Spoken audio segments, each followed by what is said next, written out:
Due to copyright, I can't publish many audiobooks on YouTube. At our audiobook novel service, we offer access to over 300 full novels from Pocket FM, Webnovel, Audible, Wuxia, and more, all in high-quality audio format. Each novel is available with a one-time payment only. No subscriptions, no monthly payment, and no ads. Payments via PayPal or Ko-fi. To browse the full list of available novels, message me directly on Telegram or WhatsApp, or check out our full catalog on Discord. Chapter 704. Central Meeting. Chapter 704. Central Meeting.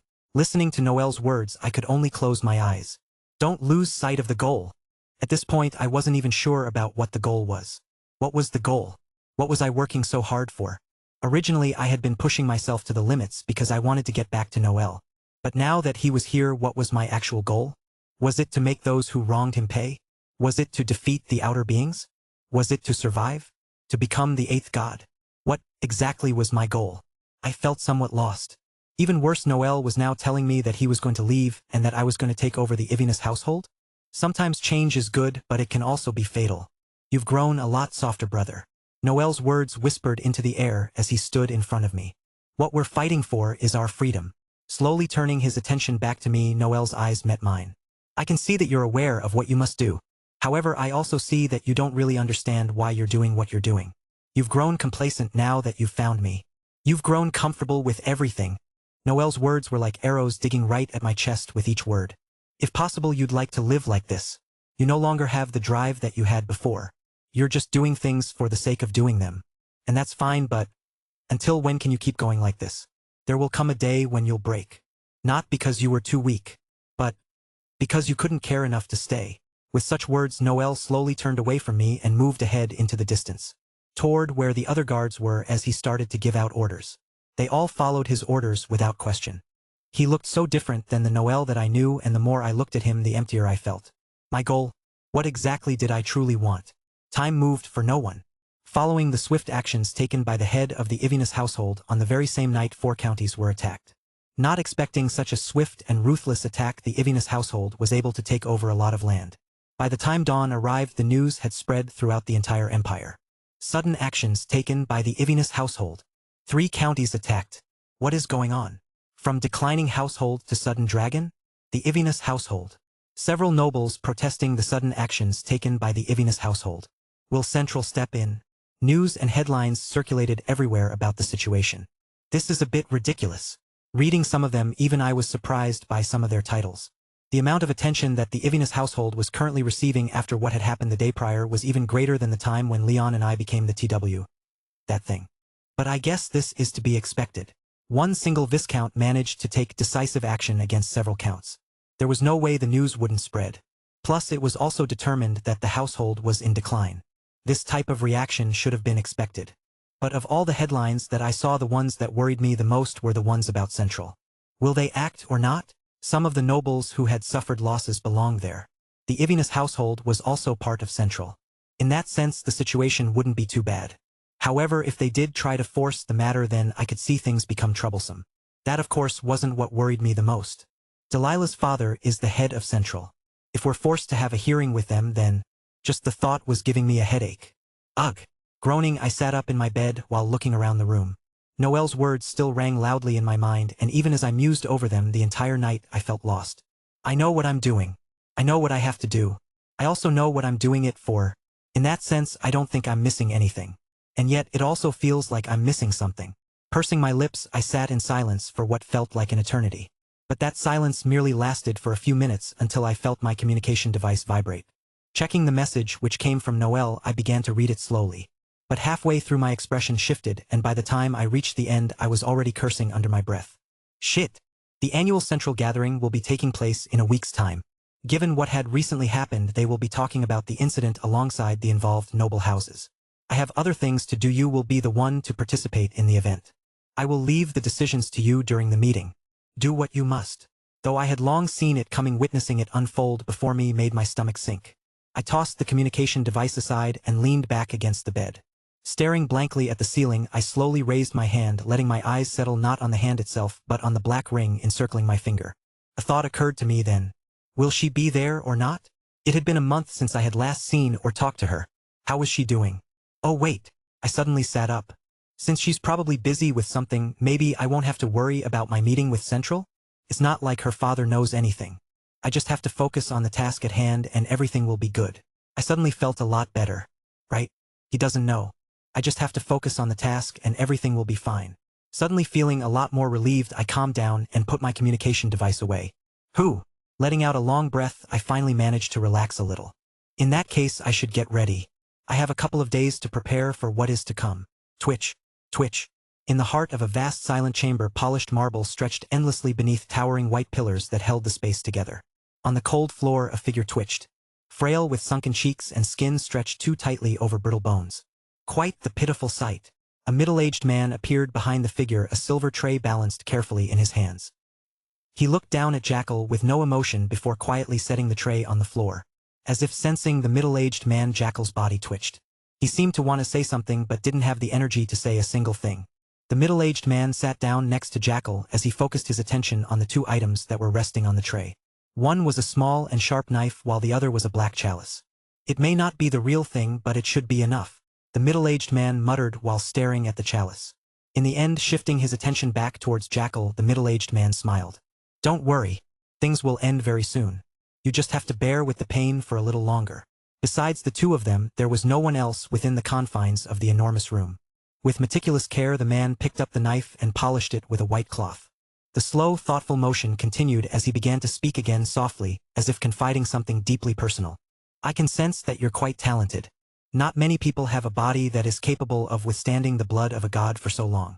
The fact that you were able to stay alive for so long is testimony to it. But of course, no matter how talented you are, a fake will never be able to withstand the blood for long. Twitch. Twitch. Jackal's body started twitching the moment it heard the words, fake. It was almost as if he was trying to scream, fake? Who is the fake? But this sight only made the middle-aged man smile. Still clinging to that belief, are you? That you were meant for something greater. Twitch. It is true that you were able to absorb the blood, and that you were able to use its power, but it's also true that you've been used. Jackal's body paused for a moment. Staring at him, the middle-aged man's gaze fell on the numerous orbs floating within his body. Primarily, he could see two colors stand out from the rest. Red and purple. His lips pulled slightly. From the start, you were never meant to be the chosen one. You were made to think that you were the chosen one in order to play the perfect pawn for the true successor. Twitch. Twitch. The red orb within Jackal's body grew in size as his body twitched more and more, seemingly in protest. As if calling out for his bullshit. But this was no bullshit. He's still alive. The twitching stopped and the purple orb grew. He let you believe you'd won, that you'd killed him. But he was always one step ahead. He let you carry the burden. Let you draw my attention. Let you burn. Silence. The purple orb grew further and the middle-aged man's voice lowered. You were the fake from the start. A tool used by the real one. It was now almost a whisper. Your current state is a result of you being a fake. Your body is slowly tearing itself apart, and you're now just a few minutes away from dying. Twitch. You were never meant to survive this. Twitch. You were never meant to be anything. Twitch. And in moments you'll be nothing. Leaning closer to Jackal, the middle-aged man whispered further. How does it feel to know that in your last moments your life will be nothing short of pathetic? That you were a mere fake that was used as a pawn for the real one to grow? How do you feel knowing that you were born with the sole purpose of amounting to nothing? A creepy smile blossomed on the middle-aged man's face as he slowly pulled his head away to see the numerous orbs that were fluctuating in front of him. Extending his hand, the orbs wiggled wildly until, swoosh, they all flew onto his mouth as he started to absorb them. By the time he was done, Jackal's body lay motionless on the ground, completely devoid of any thought or emotion. Goodbye. He raised the knife and brought it down. Fake. Chapter 705. Central Meeting 2. Blood spread across the well-polished marble floor, forming a dark widening pool beneath the motionless figure at its center. Standing above the corpse, Cithrus stared at his own reflection. His eyes carried no emotion. No nothing as he stared at the pooling blood before him. Eventually his eyes closed and he gently picked up the dark chalice. Snap. With a snap of his fingers, the blood on the floor rose and flowed into the chalice. A powerful glow enveloped it and the metal began to heat, pulsing with energy. Cithrus brought the chalice down, staring at his own reflection within the chalice. For how long had he been waiting for this moment? He had long lost count. No, it was more like in all the years he had been alive he had long lost the concept of time. A long time. This was how long he had waited for this moment. He didn't delay it any further. Seeing the blood in the chalice, Cithrus slowly brought it to his lips and took a sip. The raw metallic taste clung to his tongue, seeping down his throat as a burning sensation spread from the back of his mouth. His face twitched as he drank the blood, but he resisted as the burn at the back of his throat intensified. What followed the burn was a sudden throb of the mind. It was faint at first, but by the time a couple of seconds had passed, the pain grew more prominent and Cithrus's usually collected face started to change. Black veins started to protrude from the side of his neck and his entire body started to tremble. Despite the pain and changes, he remained where he was. He closed his eyes and managed the pain. However, despite his best efforts to endure it, the pain only intensified, growing sharper with each passing second. Sweat began to soak his back, clinging to his skin as his body trembled under the strain. Despite his best efforts to hold in his groan, one inevitably escaped his lips. That started a chain reaction as his eyes snapped open and he wobbled back, the muscles in his body starting to give out. He could feel the blood rejecting him with all its might, smashing against his veins and organs. However, Cithrus remained stubborn and kept the blood inside his body, forcing it to fuse with him. Blood seeped from the corner of his mouth as he did so, and then as his teeth clenched tightly, he heard it. "Your greed knows no bounds, Torin." The voice he hated the most. Slowly turning his head, Torin's gaze fell on the figure standing before him as his entire body trembled. As his lips parted open, he muttered, "Emmett."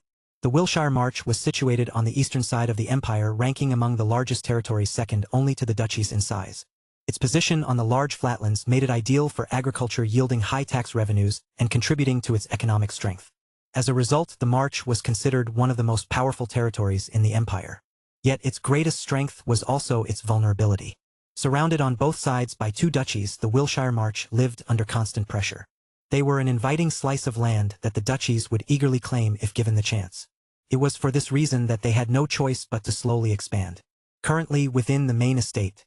"So you're saying that it was all a trap set up by the Viscount?" A soft voice whispered through the confines of the large office. Seated behind a desk, a man with short hair and square glasses looked up. Dressed in a white suit and exuding a scholarly air, his attention locked on the two figures standing before him. Stepping forward, Captain Albus pressed his hand against his chest and lowered his head. "That is indeed what happened. I'm sure you must have already received the reports." The Marquis merely smiled while looking at the captain. Hidden behind those glasses of his, nobody could tell what he was thinking. An unknown tension rose within the room. One that was shattered by the Marquis, who picked up his pen and started filling in one of the many documents that were in front of him. "I've received news of what happened a little while ago. Or more like, I've been cursed and scolded quite a bit for your inaction. It seems like they think the failure in the operation was due to your inaction." The Marquis chuckled. "I don't blame either of you for the failure. In fact, I applaud you for not falling for the trap. We could have suffered quite a lot of losses had you not chosen to stay back." All in all, the Marquis didn't lose much from this operation. Besides the assassins, who weren't even his but a hired group, the Marquis was still in good shape. The same couldn't be said for the other noble houses. They not only lost several core powers but also a significant portion of their territory following the Ivinus household's retaliation. They were swift and precise with their actions, leaving no room for the counties to react. Lost in thought, the Marquis paused, his mind turning to Aldrich Ivinus. He recalled everything that had transpired. How effortlessly the man had deceived even him and everyone within the empire. "I used to think that his son was dead, but now I'm not so sure." News of Julian's death had made its way across several large households. While it wasn't public news, the top noble houses were aware.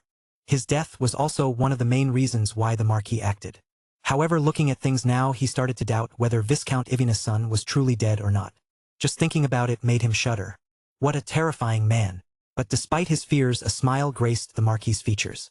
"But it makes it all the fun." This hadn't been the first time the Marquis had met someone like this. He didn't expand his territory to what it was now without encountering his fair share of opponents. Drumming his fingers against the table, the Marquis's gaze eventually fell on the letter in front of him. "Central meeting." His fingers paused and his eyes closed. There was a very specific reason why they had chosen to attack at this very time. It wasn't a coincidence that it happened right before the annual central meeting. Opening his eyes, the Marquis looked towards his strategist and captain. "Start with the preparations. It will be a long week for the two of you. I've already left you a detailed list of everyone that you need to take note of and what might happen during the meeting. I doubt it will be a very productive one. Considering that our household is amongst the newest to join, our political influence is much smaller compared to some counties or even marches. There was only one day left until the meeting, and Noel was currently filling me in on the situation and what and who I needed to look out for. There will be some that will try to help you, but don't fall for those. Nobody will help you for free. I know that much." I may not be experienced in this stuff, but it wasn't like I was stupid. I understood the basics. Furthermore, the academy wasn't much different in this regard. There was a lot of political nonsense there. Well, at the start, everything died down rather quickly after I beat them up, or Aoife did. Our year was pretty mild now that I think about it. The moment the meeting begins, much of the Empire's attention will be drawn to it. Even though they hold power over most of the nobles attending, they still keep a close eye on everyone's movements. That will be the moment I make my move. I held my breath upon hearing his words. Right, this makes sense. It's no wonder he hasn't acted yet. Torin has already begun to absorb your blood. It will take some time for him to fully assimilate into it. In that time, I will try to act as swiftly as possible. MHM. I nodded slowly, already familiar with the plan. However, listening to it again, there was something that kept bugging me. What if it's a trap? HM? Noel raised his brow at me. I scratched the side of my cheek before elaborating. I'm not saying that it is a trap, but don't you think that Torin might be aware of what you're planning? You say that he's quite familiar with the two of us, so shouldn't he be aware of the fact that we know he might be trying to absorb my blood? He might know that in the time when he's busy absorbing the blood and can't act, we'll be making a move. Maybe. Noel replied, his face even. I've already considered this possibility. It is very likely that he knows something and suspects our goal. He might even be aware of the fact that we're targeting the Emperor. Then, it still must be done. Noel replied, a soft smile forming on his lips. He is too consumed by lust and power to do anything about it. By the time he absorbs the blood, he'll think that it won't matter what we do. But what if he suspects that he might fail? The fact that we gave him the blood so willingly, it doesn't matter. Noel cut me off, turning his attention towards the window, where one could overlook the estate, which was now filled with people as opposed to how it was before. Whether he is aware of our plans or not, it doesn't matter. The smile on Noel's face grew softer as he slowly stood up from his seat and adjusted his jacket before heading towards the door. I've prepared for this moment for a very long time. I've calculated all the possible scenarios that might occur, including the possibility of Torin understanding what my plan consists of. In the end, I am prepared for everything. Noel stopped by the door, pausing as his hand touched the handle. You were like this before, brother. You had a plan for everything. You're the one I learned this from. Pulling the handle down, he opened the door and took a step out. You shouldn't worry about me. I know I will succeed.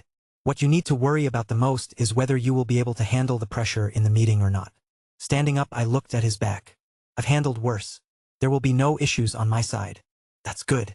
And with such words, Noel stepped out of the room. I'll see you later, brother. Clank. The door closed a moment later, engulfing the entire room in silence. Standing in the silence and recalling his last words, for some reason this felt more like a long goodbye than a see you. However, despite knowing this, I didn't stop him.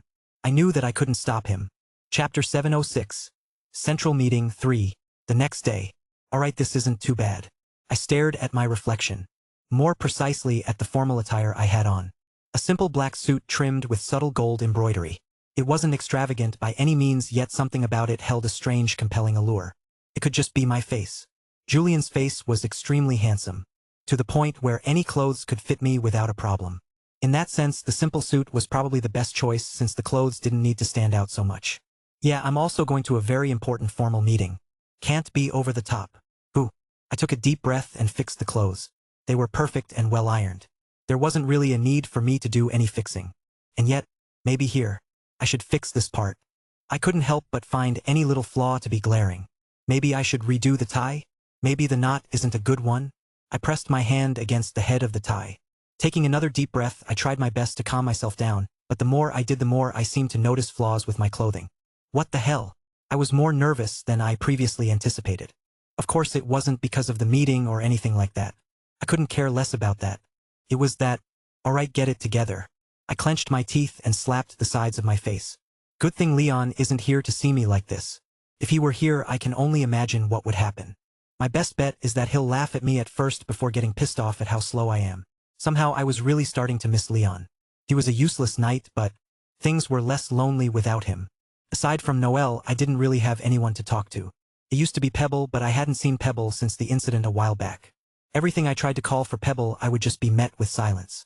If not for Almighty telling me that everything was okay, I'd already be worrying. There's also Wobbles, but I honestly have no idea where Wobbles has gone. Wobbles wasn't exactly a will. I couldn't tell where it was. As far as I was aware, it had started roaming around the surroundings, slowly getting fascinated with the world outside of the mirror dimension. Good thing that I still have a coral with me. I could connect with Wobbles at any time so long as I used it. To talk. Young master. Just then the door knocked and I turned my head. The door opened to reveal the face of a maid. The carriage is here. I see. Nodding at the maid, I grabbed a few things off my desk and followed her out of the estate. As I did, a large black carriage greeted me at the entrance. Waiting for me was a middle-aged man with long graying hair and a neatly kept white mustache.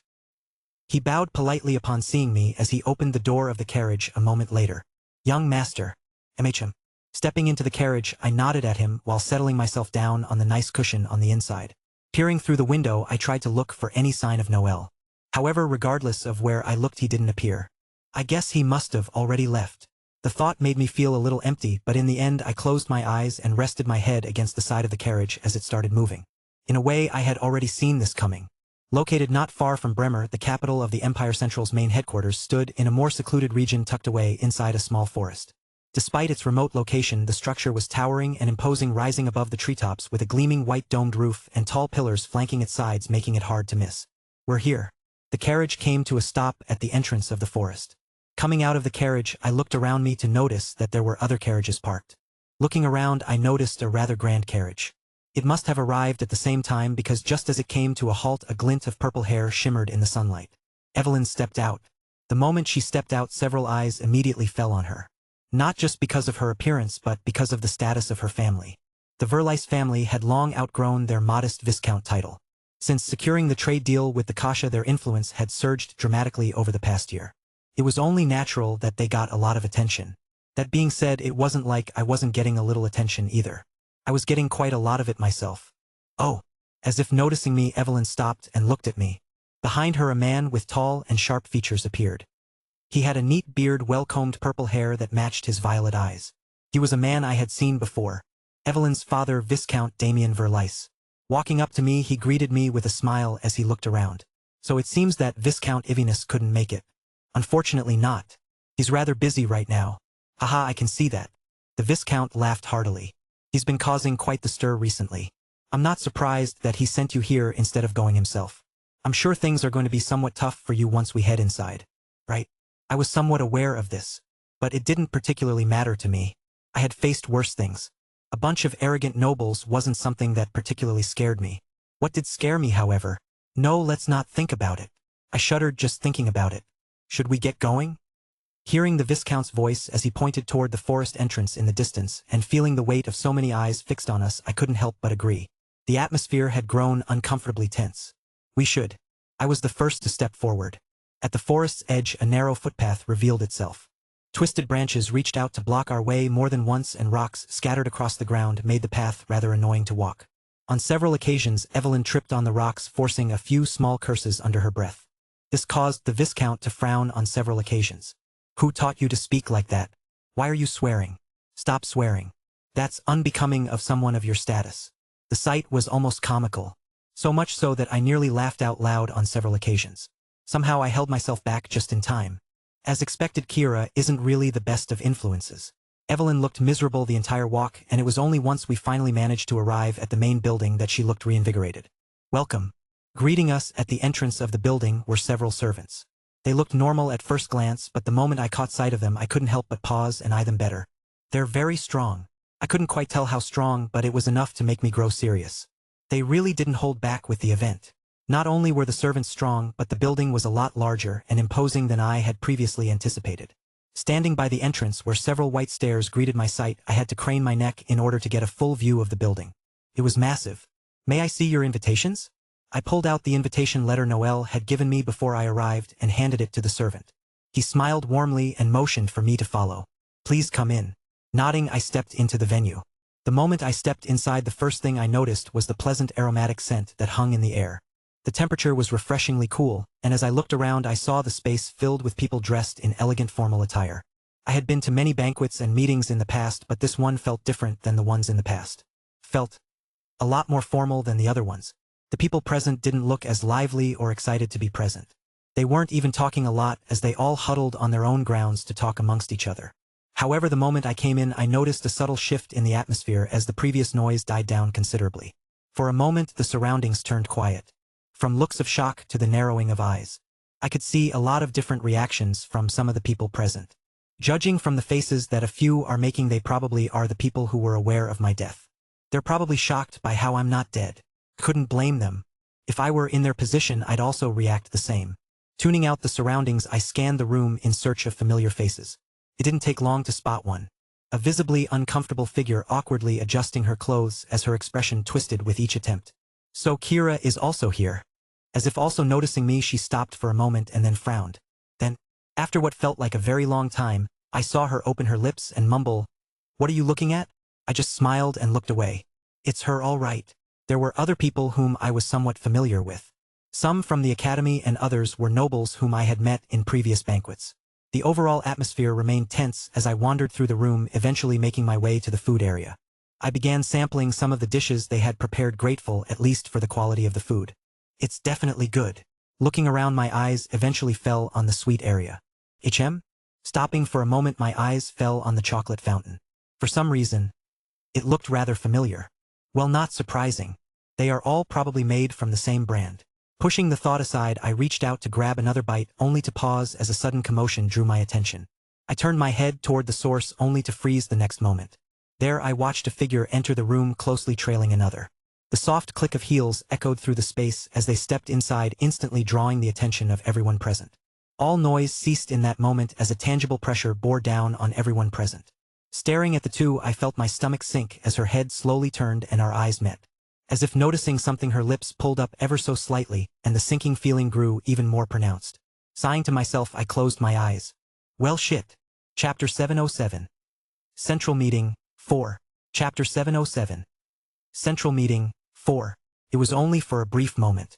However, the moment our eyes met and seeing the subtle pull of her lip, I had a feeling that this meeting wasn't going to be an easy one for me. The fact that she knew I was coming and still said nothing about it makes things even worse. I felt a sinking feeling in my stomach as I turned my head away from her. I hope that I'm overthinking things. As though an invisible pressure had veiled the venue, everyone's faces grew tense. It appears that everyone is here. Orson spoke, a faint smile touching his lips as he cast a warm glance around. He wore a pristine white suit, sharply tailored to complement his white hair and strikingly well-proportioned features. Despite his age, he appeared no older than 30. But despite his appearance, he didn't lose out to Delilah in terms of presence. His gaze alone was enough to make one feel as though they were currently being squashed by a gigantic boulder. I know that a lot of you are busy managing your own territories, so I really do appreciate all of you for showing up today. Since I know everyone is busy, I'd like to keep things short and get started with the meeting. I'd like the representative of each household to step forth and come with me to the meeting room. There is a lot that we'll need to discuss.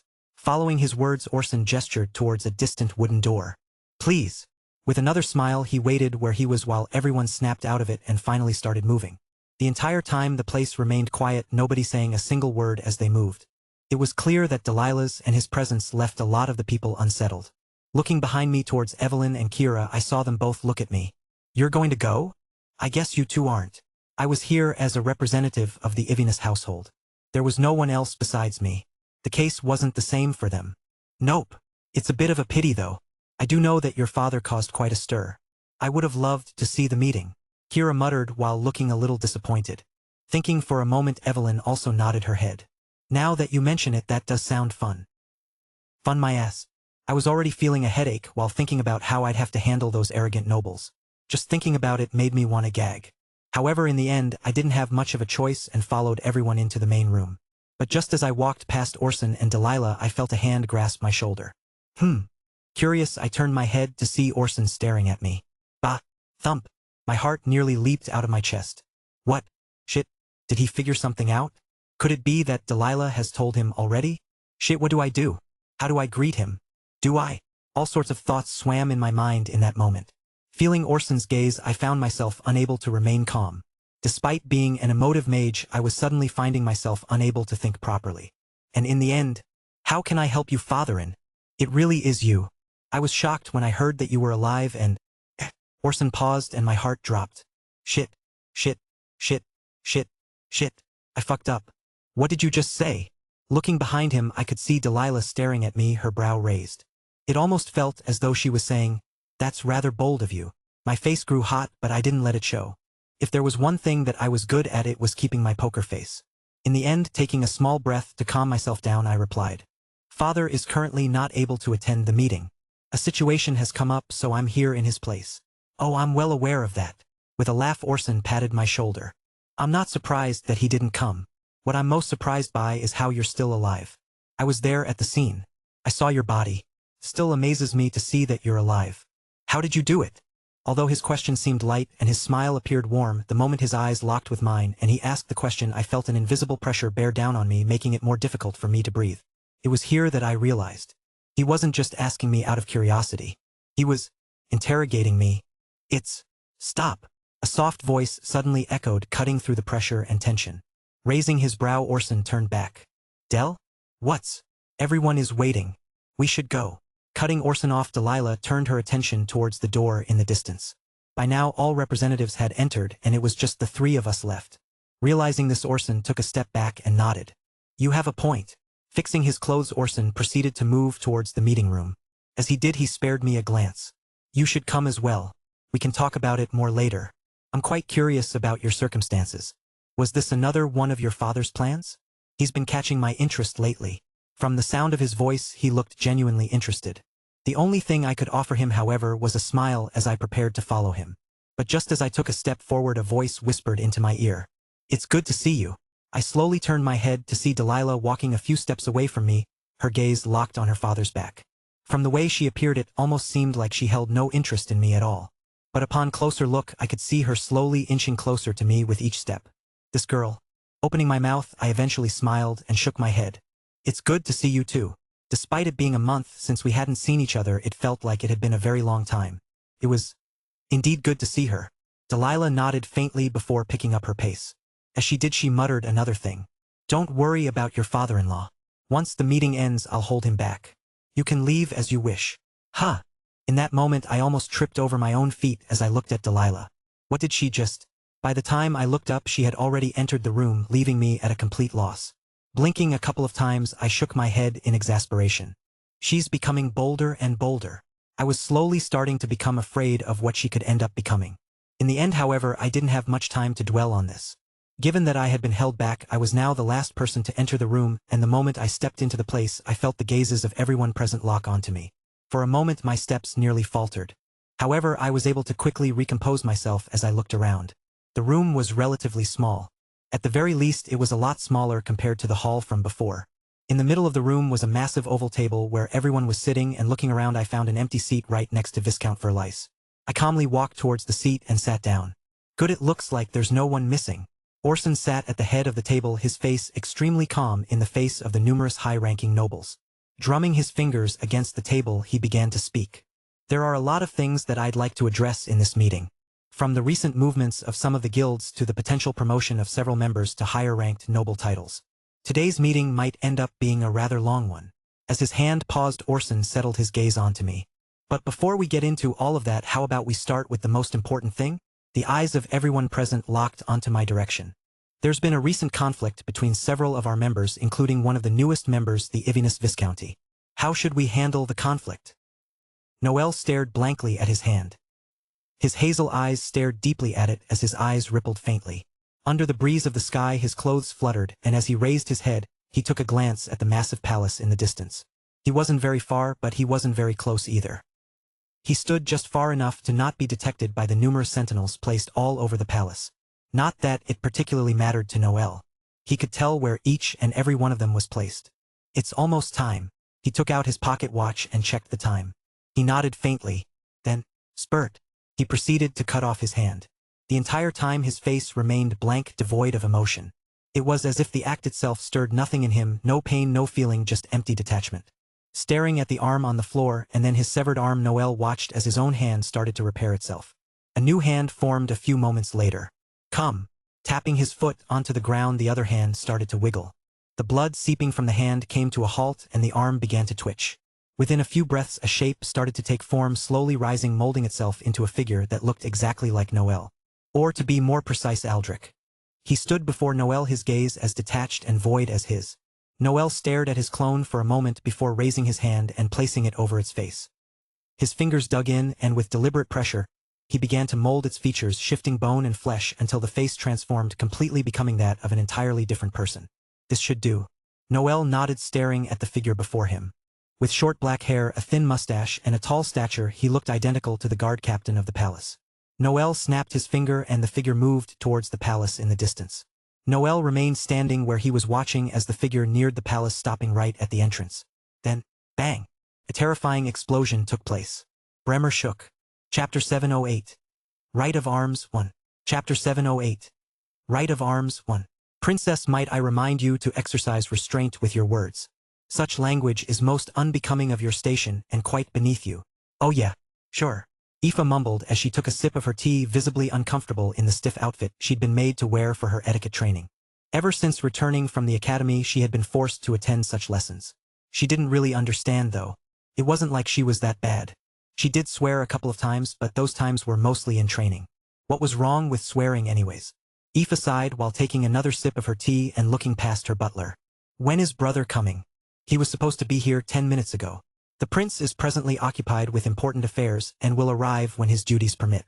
In the meantime, I must ask that you focus on your posture. Your back is leaning forward quite unbecomingly. And, oh dear princess, kindly uncross your legs at once. Such behavior is most improper. Fine, fine. Aoife uncrossed her legs and resisted the urge to roll her eyes. After spending so much time at the academy and around Kira and Evelyn, she was beginning to realize just how absurd many of the things she'd been forced to practice truly were. Even the way her butler spoke. Who even spoke like that? Just endure for now. When I get the chance to leave this place, I'll... Boom! A sudden explosion thundered outside the palace, rattling the entire building.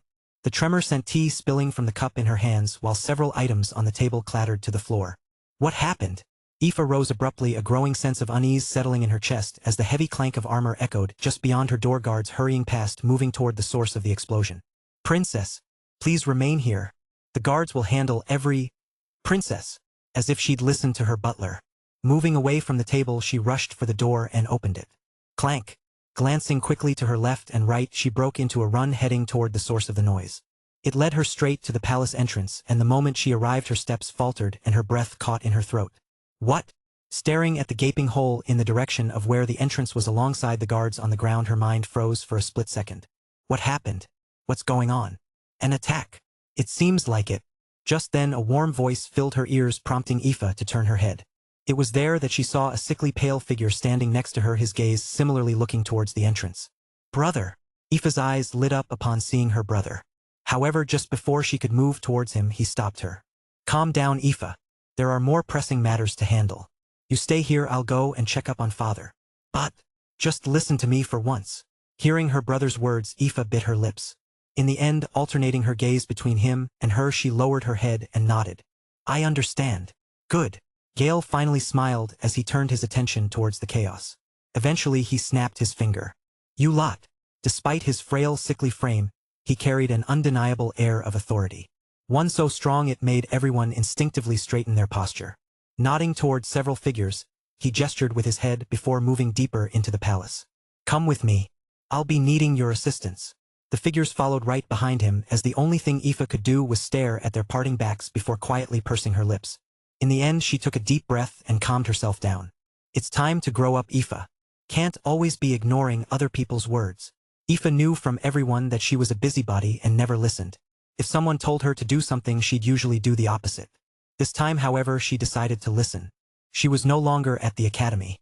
It's time to grow up, she mumbled, staring towards her brother's fading figure. It's time to grow up. Tensions ran high in the central meeting room, every eye fixed on the youngest figure seated at the table. Despite the intense scrutiny, he remained poised, his back straight and his expression calm. He wore formal attire, one that accentuated his eye-catching appearance and deep hazel eyes. Despite being so young, he didn't lose out in terms of presence compared to many people in the room. In fact, he was almost overwhelming to the eyes of some. Something about his gaze. Those deep hazel eyes of his.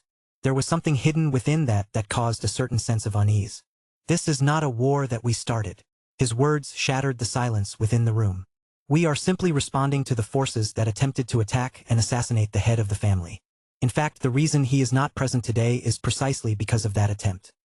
He's currently at the household recovering from the injuries he sustained. Pausing, Julian looked around, his eyes squinting slightly as his gaze paused on several individuals. We've lost quite a lot of bullshit. Bang. A fist slammed against the table as a large man with a bald head stood up, the veins protruding from the top of his head as he glared at Julian. Do you truly believe we don't see through this? It was all premeditated. You deliberately baited us with your so-called struggles.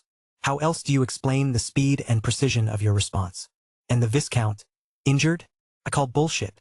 There's no way he's hurt. You knew from the very beginning that this was. And? It was Julian's turn to cut the man's words, his hazel eyes fixed on him as his lips gently pulled up into a thin smile. Let's say that we did bait you. What does that have to do with anything? You are the ones who attacked. We never attacked. By rule, the moment you attack, we have every right to retaliate. And that's what we did. But that's what? Julian cocked his head. We only wished to remain low profile. The last time we drew attention, several baronies turned on us. Since then, we chose to grow quietly without standing out. But who would have thought the surrounding houses would become so greedy for our territory? Julian's gaze swept the entire room as he spoke. There was visible contempt in his gaze as he looked around. We stand out and people attack us. We don't stand out, people attack us. And now? You're telling me that trying to lay low is baiting? Julian turned his gaze towards Orson. What are we supposed to do? The family head joined Central because of all the benefits that it would provide us, but we've yet to receive any benefits from Central. In fact, we only incurred losses by joining. Not only do we pay a monthly fee to stay, but we somehow got attacked by several of its members. Now, for what reason should we stay? The tension in the room reached an all-time high in that moment. What began as an interrogation had quickly shifted. Now the question hanging in the air was this: what reason was there for the Ivinus household to remain in Central at all? Seeing the sudden shift, a certain person in the room smiled. So not only the father, but even the son.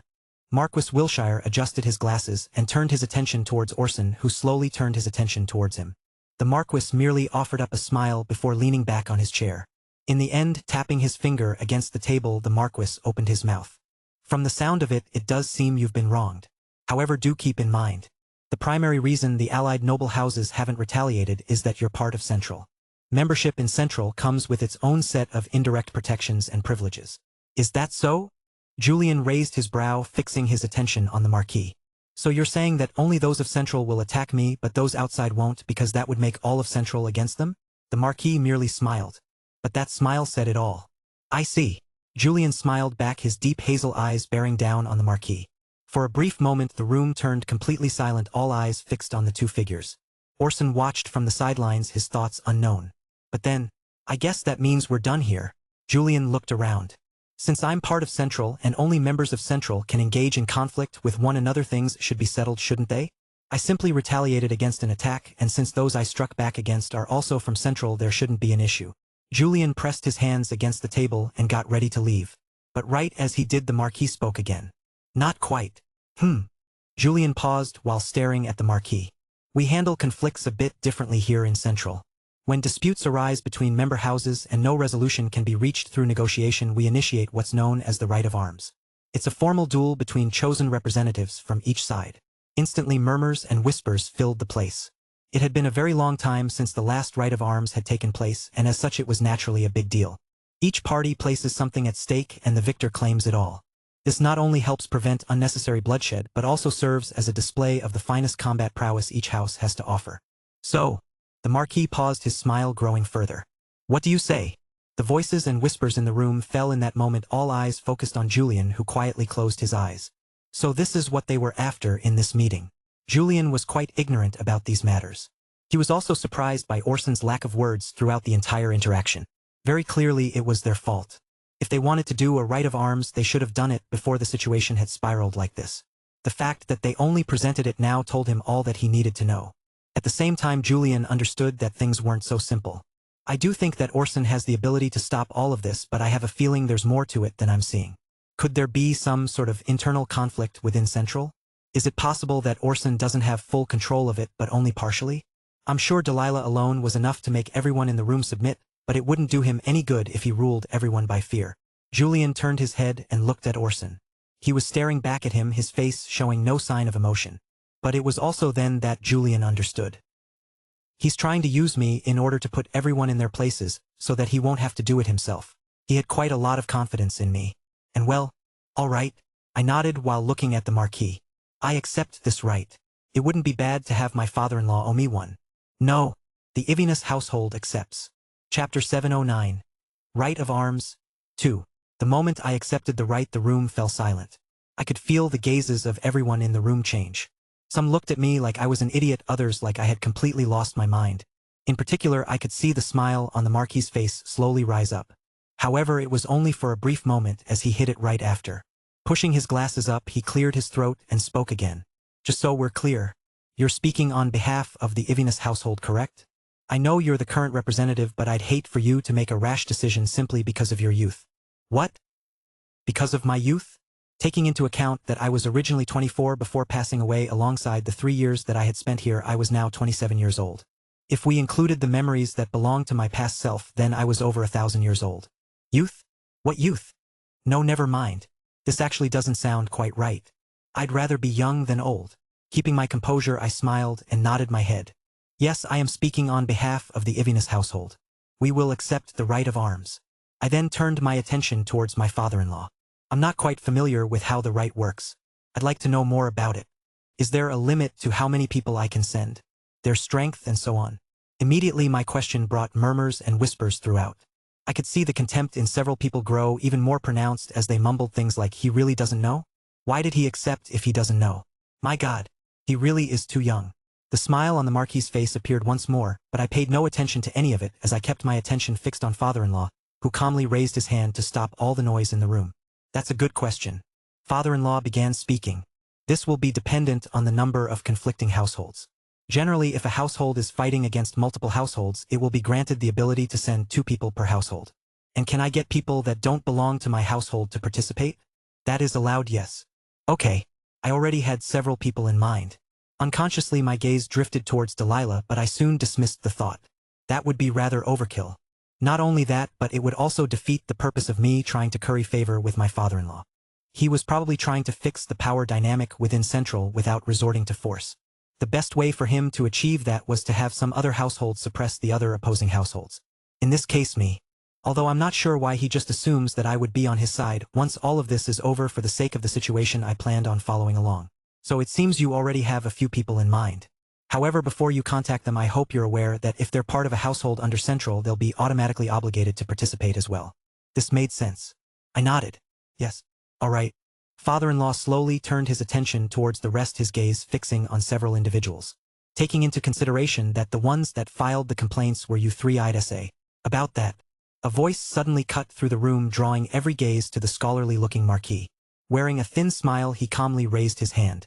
I'd also like to participate in this. I'll be joining hands with them. This development wasn't something that shocked me. From the very start, I could tell that the Marquis had been planning something. But for whatever reason, the moment he raised his hand and joined, the entire room grew silent and the room grew tense. I could even feel a few looks of pity directed my way. Are you sure? Father-in-law asked, his gaze fixed on the smiling Marquis. I am sure. A brief silence followed right after as the two sides stared at each other. In the end, nodding his head, father-in-law said, in that case, since there were 4 participants from one side, the right will consist of 8 contestants in total. You have until next week to gather and prepare your chosen members. In the meantime, let's talk about what is at stake in the current right. Father-in-law suddenly turned his attention towards me. Given that I'm already aware of what they wish to request, it is your turn to lay out your demands from this right. Sitting in silence for a short moment, I looked around me. More specifically towards the Marquis and the other noble houses. I was already aware of what demands I needed to make. Noel had already made it clear. And as such, I didn't stay silent for very long.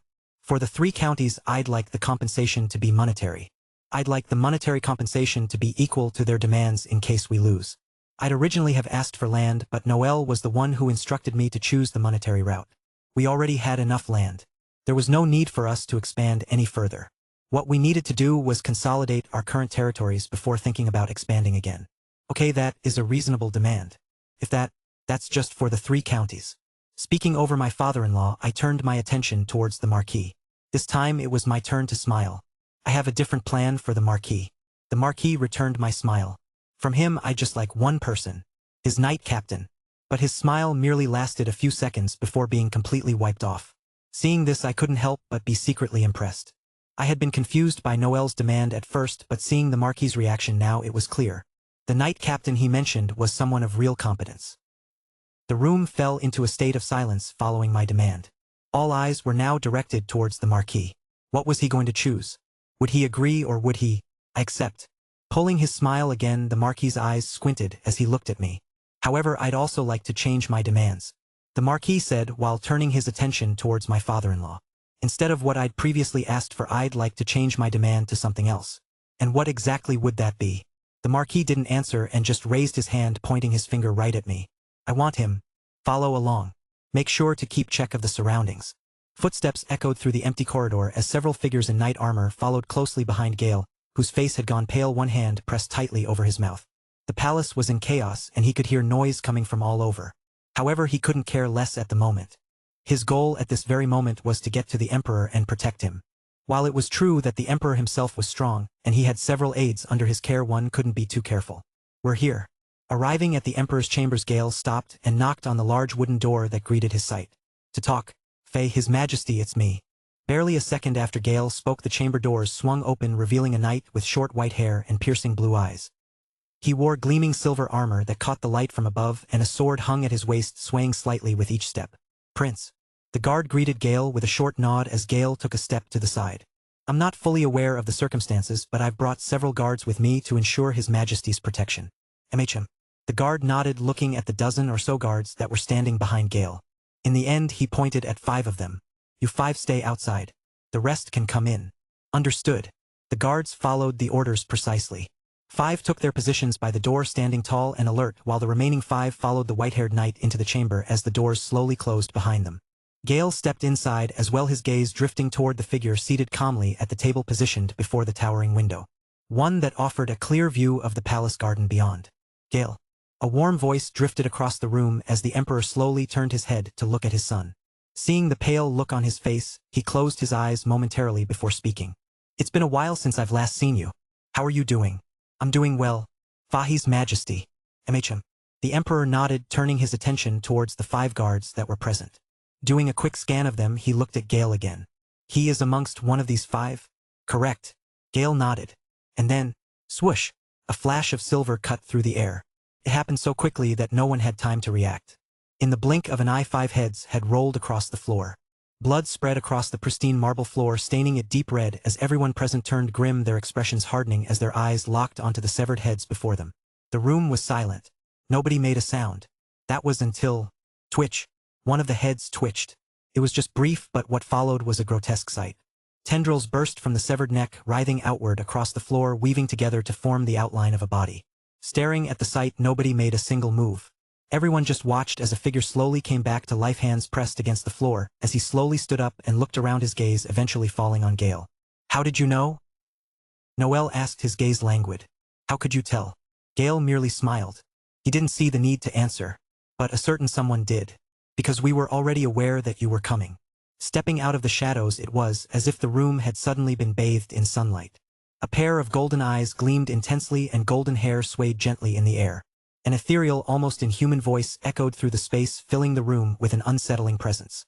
With both hands behind his back, the figure met Noel's gaze, and Noel came to a sudden realization. I see. He muttered silently, his expression easing a little. That explains quite a lot. A smile pulled at his lips. It was just a smile, but the moment he smiled, a heavy tension settled over the room, drawing every gaze firmly onto Noel. Despite him being the one cornered for some reason, it felt as though it was the total opposite. And then, he isn't here, so I no longer need to hold back. I no longer. Noel's eyes slowly darkened, shifting into a deep, lifeless gaze that sent a shiver through everyone present. Everyone except Atlas. I no longer need to pretend to be human. Chapter 7:10. Right of Arms 3. He had lost count of how long he had lived. Thousands of years? Tens of thousands? At some point it all just turned into a number. Meaningless. He stopped caring long ago because not a single day had passed in those years when he hadn't wanted to die. From being tortured just so they could harvest his blood to the cruel irony of being unable to die through it all. It was in such years that Noel forgot what it meant to be human. It was in such years that he became what he was today. Although he hid it well from his brother, his true nature had changed. He felt nothing. No emotion, no attachment. As if the world around him had lost all meaning. He was just there. Standing in silence, Noel turned his attention towards Torrens' puppet. He had forgotten what this guy's real name was. He stood opposite him, his gold hair swaying slightly as his golden pupils shone brightly within the room. It was as if he were the sun itself. Ah, now I remember. It was his presence that reminded him. Dawn. That's what his title is. You are aware that with your current strength it is impossible for you to beat me, correct? Dawn's voice quietly echoed throughout the room. It was calm and collected, as though everything was within its control. I've sealed off the entire space. No matter what you attempt to escape is impossible. Every step you took was foreseen by his honor. He anticipated your plan long before you acted and ordered me to lay the groundwork. All of this was designed to drag you back into the mirror dimension and return you to your heart. Noel just remained standing while Dawn spoke. He stood in silence. No movement, no nothing. He was just standing. Every second that you spend outside of the mirror dimension should be agonizing for you. This world, it rejects existences like us, the true humans of this earth. For you to remain standing, it is mainly because of your abilities. But even then, those abilities cannot hide pain. The mirror dimension was a prison. It was meant to keep everyone within the dimension from leaving. However, it wasn't impossible for them to leave. However, the moment they did, their entire bodies would start to burn regardless of how strong they became. In fact, the sense of rejection only heightens with strength. It was for this reason that most opted for clones in order to leave. But even then, clones were just clones.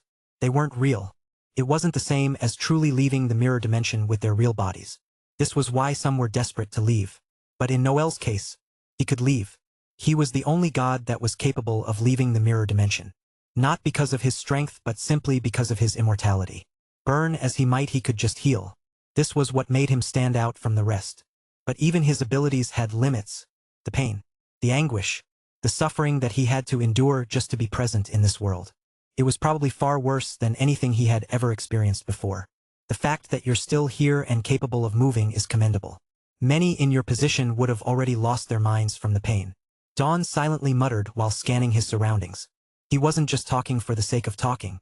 He was waiting for everything to set up before taking action. He had to make sure that everything was perfect before capturing him. Only then would Cithras be satisfied. Fortunately, Dawn didn't have to wait long. Mere seconds after the words left his mouth, the air around him shifted, and through the office window a massive dome materialized, enclosing the landscape outside. His lips pulled into a gentle smile. It's done. He focused his attention back on Noel. But the moment he did, the smile wiped off his face as Noel took a step forward. Frowning, Dawn snapped his finger and Noel stopped moving. Noel wasn't very strong. It was easy for Dawn to stop him with a mere snap of his finger, but would things truly be that easy? With a gaze that could only be called detached, Noel slowly turned his head toward Dawn. Though his body was completely bound and immobilized, there wasn't the slightest trace of fear or struggle in his expression. Only a calm, unnerving indifference, as if none of it truly concerned him. Bah! Thump! Bah! Thump! He heard the sudden beat of a heart in his head. This was the beat of his very own heart. Despite it being so far away, he could still hear it in his mind. Slowly his eyes closed and, bah thump, bah thump. His heartbeat grew faster. It drummed loudly in his mind. So loudly that all noise around him seemed to fade, and by the time he opened his eyes again, the faces of every individual present in the room besides Dawn had turned pale. Bah thump, bah thump, bah thump. Their blood stirred and their mana started to fluctuate uncontrollably. What's going on? What the hell is this? Staring at the sight, Dawn's usually calm expression showed signs of change. However, Noel didn't care. As he heard the beat loud in his mind, he also felt power start to course through his body. A lot of his strength came directly from his heart. The moment he lost his heart, he lost most of his powers. But Noel wasn't just anyone. He was someone who was revered as a god. He was someone who had tapped into the source. Although it came at a heavy price, Noel could tap into the power his heart held regardless of where it was. Instantly his mana surged and faint cracking sounds reverberated throughout. The shackles that tied him down to the spot shattered and Dawn's expression turned extremely serious as he swiped his hand horizontally, severing Noel's body in half. Thud! But it was useless. Even with his body severed, Noel's legs kept moving forward, tendrils shooting up to create the form of a new body. Dawn's expression darkened. He pressed his hands together, forcing Noel's body to collapse inward, crumbling from the edges like dry ash. But it was useless. Noel kept regenerating. No matter what Dawn hurled at him, he'd continue to regenerate and walk forward. Even when he tried to lock him in place, Dawn realized that he could no longer do it. It wasn't long before Noel had moved several steps and Dawn closed his eyes and took a deep breath. In truth, he had been holding back a little. If he were to release the full extent of his abilities, he'd destroy the entire palace. That would lead to quite a problematic situation, but it seemed like the situation had escalated to the point where he had no choice but to attack with everything he had. The surroundings stirred in that moment. His golden hair swayed gently in the air as his pupils shone even more brightly. A terrifying pressure erupted from his form, unlike anything that had come before. It surged outward, wrapping itself around the space, pressing down on everything with suffocating force. Most of all, it crashed into Noel, who finally came to a halt, his body frozen under the sheer weight of it. This time, he couldn't free himself from it. Rumble. Rumble. The palace shook and cracks started to form all around the place. One glance was all it took to see it. The palace was straining its walls, groaning under the immense pressure radiating from Dawn. It was clear. The structure wouldn't last much longer. And yet, despite the sudden change in the situation, Noel didn't look particularly bothered. In that moment, raising his head up and fixing his gaze on Dawn, he opened his mouth. Do it. Huh? Dawn paused, his mind unable to understand Noel's words. But then, spurt. A fountain of blood suddenly sprayed across the surroundings, a head rolling on the floor in the process as Dawn stood frozen, unable to comprehend the situation. Slowly, his head turned back, and that's when he saw it. A sickly figure standing behind the Emperor's corpse, sword poised exactly where the Emperor's head had once been. His hand and eyes shook as he stared at the sword in his hand. However, soon his head turned. They fixated on Noel. Did it? His voice was hoarse, almost trembling. Everyone could clearly see the desperation in his face as he stared at Noel. The thing you promised. The thing you gave me. You will do it, right? You will fix me, right? Gale dropped the sword in his hand, taking several steps back as the sword clanked against the ground, and he stared at his trembling hands.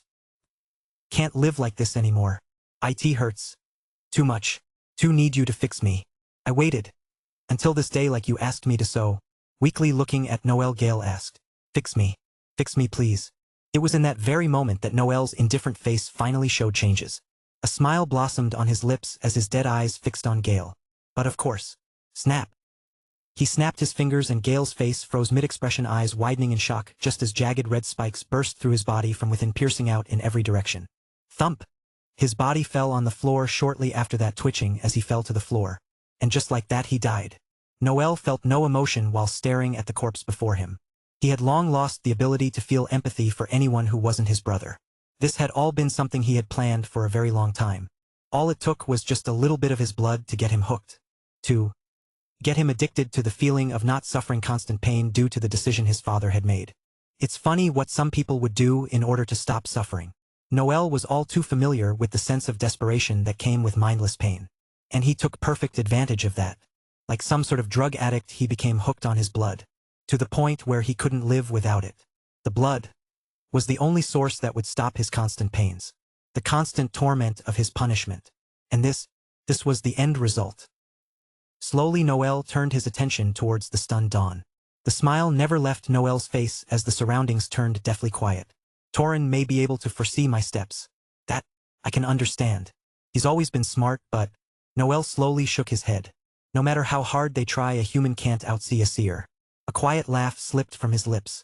And as it turns out, I have a brother who just so happens to be one. The smile soon faded from Noel's lips as his hollow gaze focused on Dawn. My brother didn't turn mad because of his lust for power. My brother turned mad because of what he saw. Noel paused, his fingers slowly pressing against his temple. Everything. Chapter 7:11. Fiancé. Seeing the finger pointed at me and the silence that followed, I couldn't help but look at the Marquis strangely. You want me? I smiled before shaking my head. That would make the deal unbalanced. I'm worth far more than what I've required. While my words did sound arrogant, I knew my worth. Besides Delilah, there was probably nobody else in this room who was worth more than I. On the outside, I was a new graduate from Haven nearing the 7th tier. My progress was just as fast, if not faster, than Delilah's in the past. I was also an extremely capable emotive mage, and I had connections with a prince from another empire. On paper, I was already worth quite a lot. That was without factoring in the bone of a primordial-ranked creature currently in my possession. I also had 2 destroyer-ranked pets and a terror-ranked will. One that belonged to a dragon. There was also the Eye of Oracleus, the mirror, the sword. And let's not forget the fact that my brother is a literal god, including me. This deal was shit regardless of how much I thought about it. It was just unfortunate that most of these people weren't aware of how much I was truly worth. So you're saying that you're worth more than my knight? Hearing the Marquis's words, I didn't hesitate to nod. Yes, I am. Haha. The Marquis laughed, genuinely finding the situation funny. Alongside his laugh, I could feel the way that some people looked at me change. It was almost as if they were looking at me as though I was some spoiled, arrogant kid. Oh? Are you not aware as to who my knight is? I am very well aware. Captain Albaz was a tier 7 body user, one with a very promising chance of reaching the 8th tier. In terms of strength, he wasn't any weaker than Almighty and Wobbles. No, perhaps he was stronger considering that he was close to reaching the 8th tier. He was also only 45 years old and had an extremely clear track record. He was someone who had hardly ever lost. This was all the information that Noel had told me with regards to the captain. His resume sounded impressive, but it didn't leave much of an impression on me at first. Still, since Noel was so adamant, I was determined to give it my best shot. Since you're aware, why do you say that the deal is uneven? Unlike you, Albaz has repeatedly shown his capabilities over and over again. It won't be long before he reaches the 8th tier. And what about you? The Marquis looked at me up and down. You're impressive for your age. Then again, plenty from Haven have reached the same tier. You also had a habit of vanishing during your academy days, so there's not much known about you. Sure, you seem a bit stronger than your peers, but so what? The Marquis's eyes narrowed as he leaned his body closer. Advancing through each tier only gets harder. Besides, the Marquis's gaze lingered briefly on Delilah before returning to me. Aside from a rare few, most can't keep progressing at the pace they once did. If you think you'll continue advancing as quickly as you have, you're being far too arrogant. Oh? My brow raised. He was making a lot of good points. On top of that, you've got no real achievements to your name. The only thing that stands out is your age, but even Albaz was the same at your age. He reached the 6th tier too. It took him a decade to reach the 7th. That's how it usually goes. That sounded rather impressive. That's why I'm calling you arrogant. If anything, the deal is only slightly unfavorable for me. You stand to gain more. I'm wagering a proven knight against an untested cadet. Tapping his finger against the table, the Marquis's eyes narrowed as he looked at me, and then the people sitting around the large oval table. Is my demand unreasonable if I put it this way? Several people shook their heads. They were mostly the people belonging to his camp, but I could see it in the eyes of the many others that they also felt the same. Smiling, I leaned back against the chair while looking at the spectacle in front of me. I guess this shouldn't come as a surprise. In the end, there really is not much information about me. Although it is kind of obvious that the Marquis is downplaying my abilities, but it's not like I can argue against him even if I want to. That would mean I'd have to reveal several of my cards. I'd rather not do that. In that case, I guess you do make a valuable point. Scratching the back of my head, I looked at the Marquis and our eyes met. I sat there like that for a few more seconds before eventually nodding. All right then. In the end, I realized something. It didn't really matter to me whether they knew my worth or not. I never planned on losing anyways. The deal was unfair, but it was also true that I was trying to demand more from the Marquis. In hindsight, however, that would just make things extremely annoying for me. I guess I shouldn't be too greedy. This is already enough. Good. It seems that I've managed to talk some reason with you. The Marquis then turned his attention towards my father-in-law. In that case, should we start finalizing the deal? I'm sure that everyone here wants to get this part of the meeting done. The Marquis's words drew a few chuckles from around the room, including one from my father-in-law. With a tap of his finger on the table, the doors opened and several people entered carrying documents which they handed to me and the other members of the Reedy. All I need now are a few signatures. Once that's done, the right will be formalized along with the stakes. Central will oversee the entire process, and if either side fails to uphold their end, they'll face the consequences. Following a brief pause, I quickly scanned the documents in front of me, surprised to see all the terms that we had talked about written in the papers before picking up a pen. It's kind of creepy how they've managed to get everything written down so fast, but maybe it is due to some sort of artifact. In the end, pressing my pen down, I signed the paper. And like that, I had officially entered the right. Here. Shortly after, the people from before moved behind me and retrieved the paper. Looking up, I saw that the same thing happened to the others, and there was a noticeable change in the atmosphere.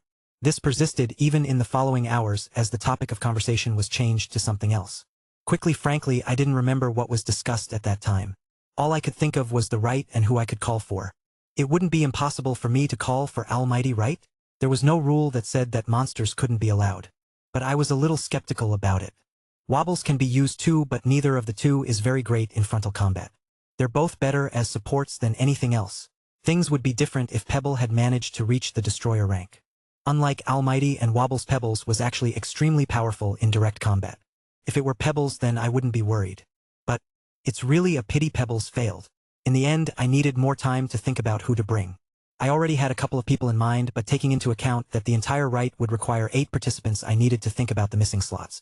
Alright, it looks like we've discussed everything that needs to be discussed. Snapping me out of my thoughts was my father-in-law, who stood up from his seat with a satisfied smile.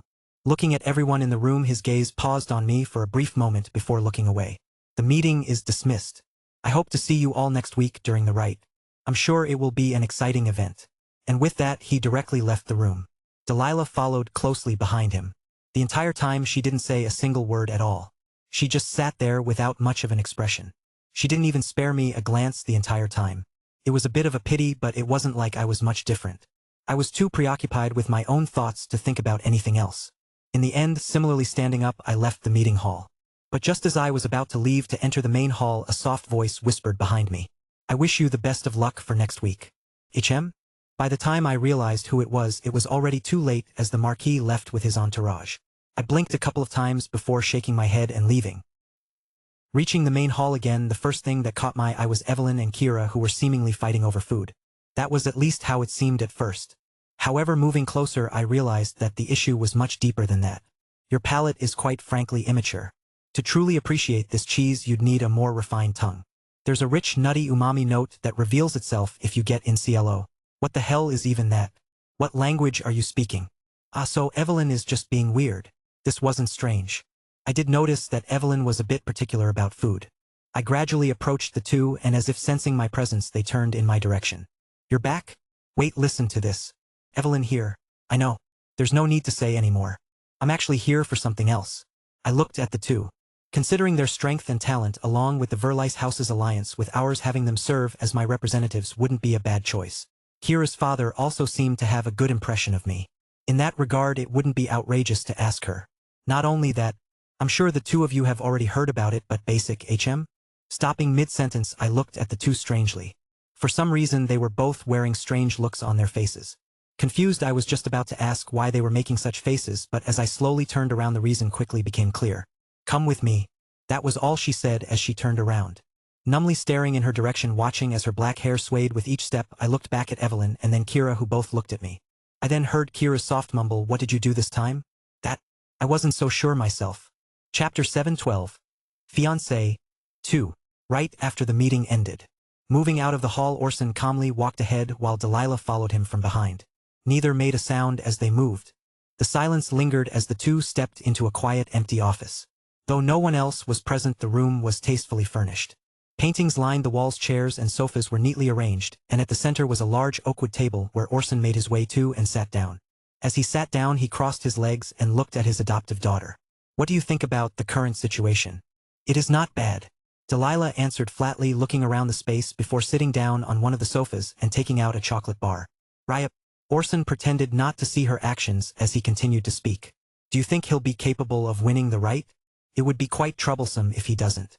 Orson had long foreseen something like this happening once the incident occurred.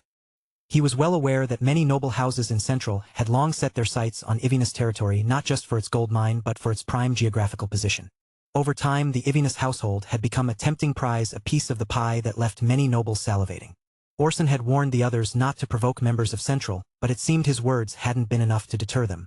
Central wasn't as harmonious as many people would believe.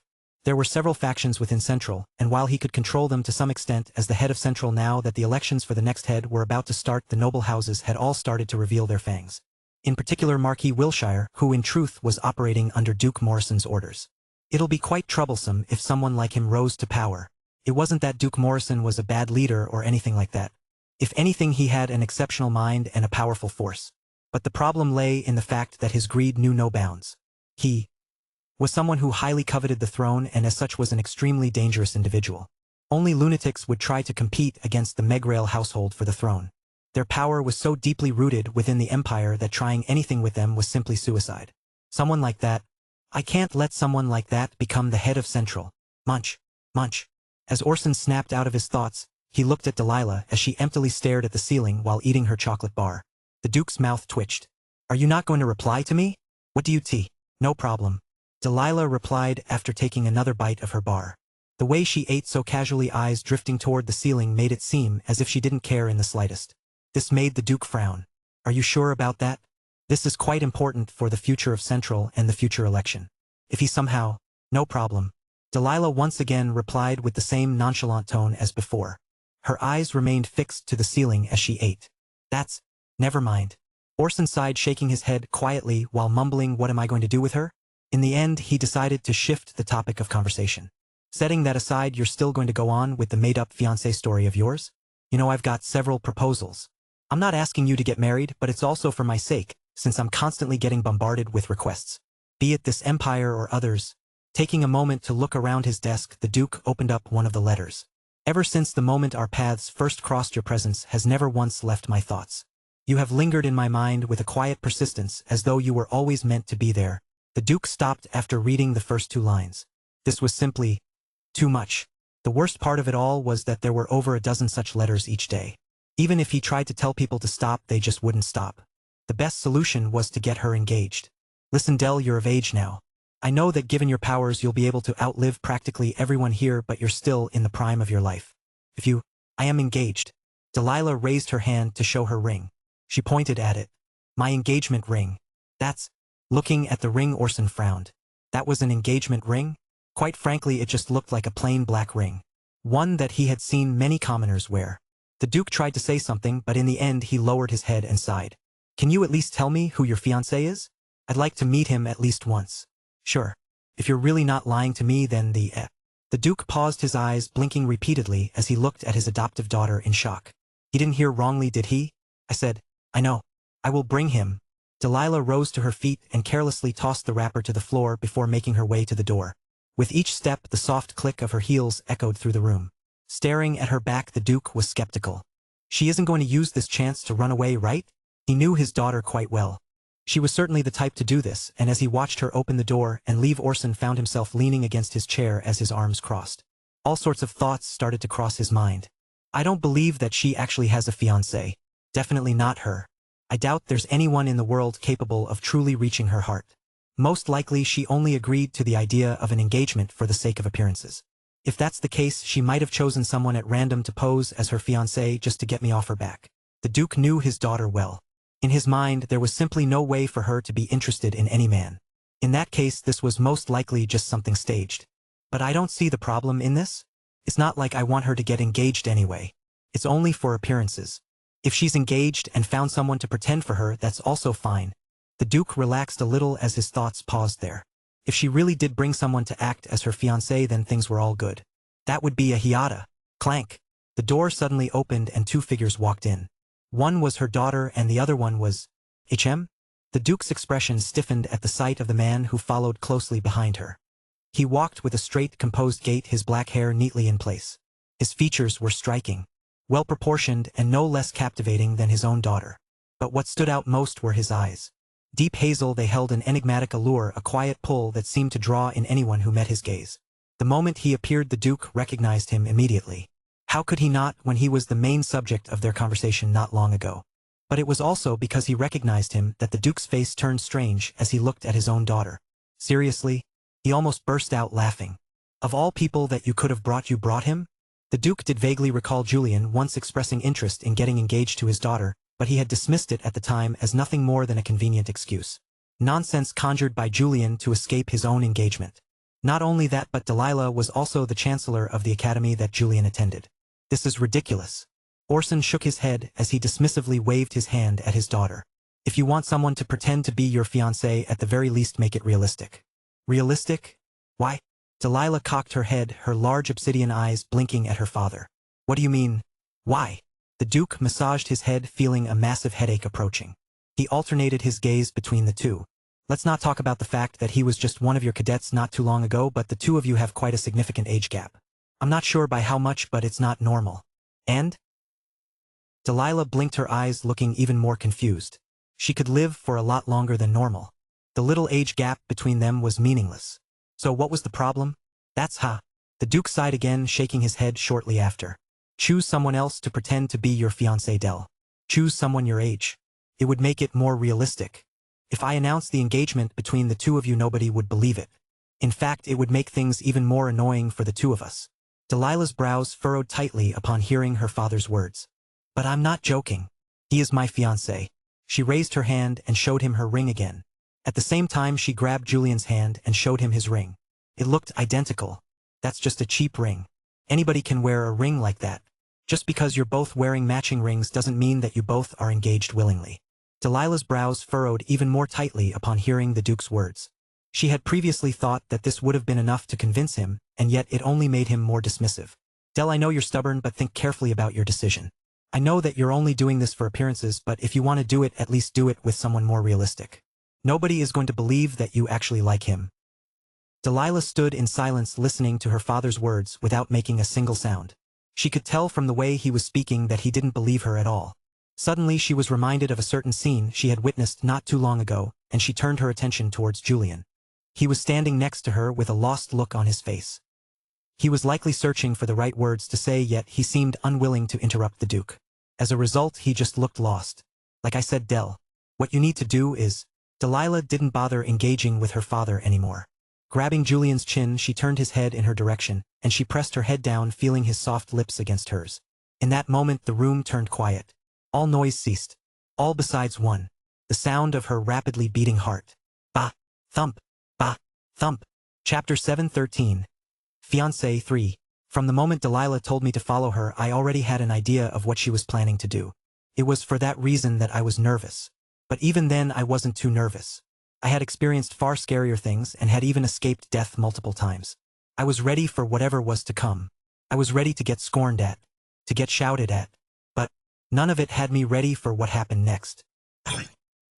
Feeling Delilah's hand pull against my chin as she turned my head before I even had the time to process the situation, something soft smacked against my lips.